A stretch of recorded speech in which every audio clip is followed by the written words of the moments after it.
تین لالچی دوست، ایک سبق آموز کہانی۔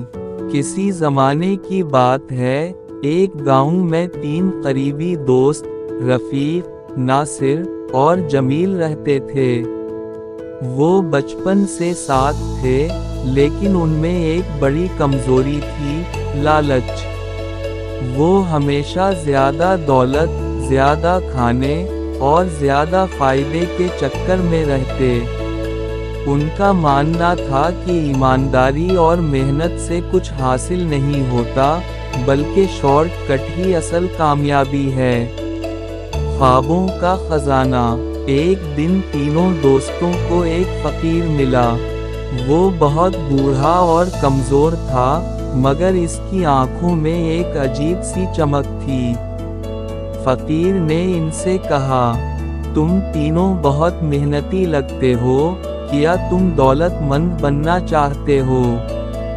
یہ سن کر تینوں دوستوں کی آنکھوں میں لالچ چمک اٹھا۔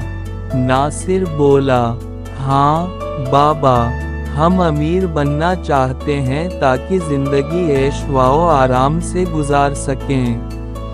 فقیر مسکرا کر بولا، اگر تم واقعی امیر بننا چاہتے ہو تو جنگل میں جا کر وہ قدیم درخت تلاش کرو جس کے نیچے خزانہ دفن ہے۔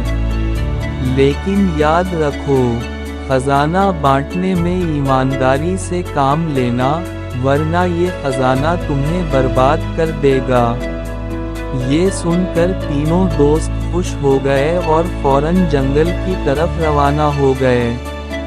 خزانے کی تلاش۔ کئی گھنٹوں کی تلاش کے بعد انہیں وہ درخت نظر آیا جس کے بارے میں فقیر نے بتایا تھا۔ وہ جوش و خروش سے زمین کھودنے لگے۔ کچھ ہی دیر میں انہیں ایک بڑا سا صندوق نظر آیا۔ جب انہوں نے اسے کھولا تو حیران رہ گئے۔ صندوق سونے اور چاندی سے بھرا ہوا تھا۔ رفیق خوشی سے چلایا، ہم امیر ہو گئے، اب ہمیں کسی چیز کی کمی نہیں ہوگی۔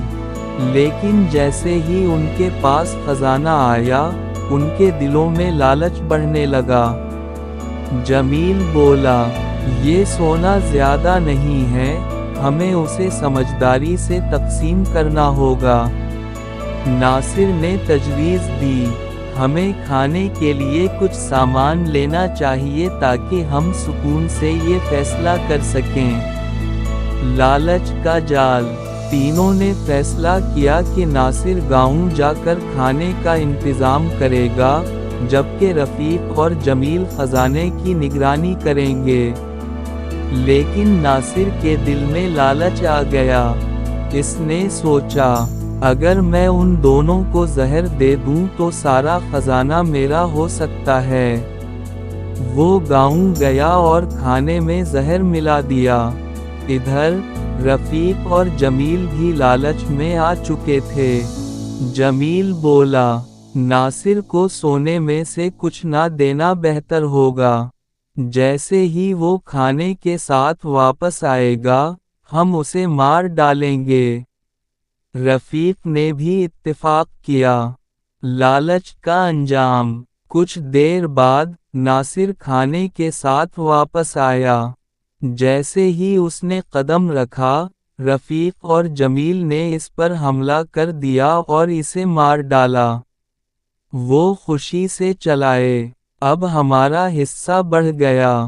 لیکن جیسے ہی انہوں نے کھانے کو ہاتھ لگایا، زہر نے اپنا اثر دکھانا شروع کر دیا۔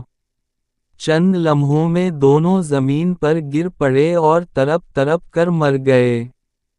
فقیر کی سچائی۔ اگلے دن وہی فقیر اس درخت کے پاس آیا۔ جب اس نے تینوں کی لاشیں دیکھیں تو افسوس سے بولا، میں نے تمہیں پہلے ہی خبردار کیا تھا کہ لالچ بربادی لاتا ہے، مگر تم نے میری بات نہیں مانی۔ فقیر نے صندوق واپس زمین میں دفن کر دیا اور جنگل سے چلا گیا۔ نتیجہ۔ یہ کہانی ہمیں سکھاتی ہے کہ لالچ ہمیشہ نقصان کا سبب بنتا ہے۔ اگر تینوں دوست ایمانداری سے خزانے کو تقسیم کرتے تو وہ خوشحال زندگی گزار سکتے تھے، مگر ان کے لالچ نے انہیں موت کے منہ میں دھکیل دیا۔ ایمانداری اور قناعت پسندی ہی حقیقی دولت ہے۔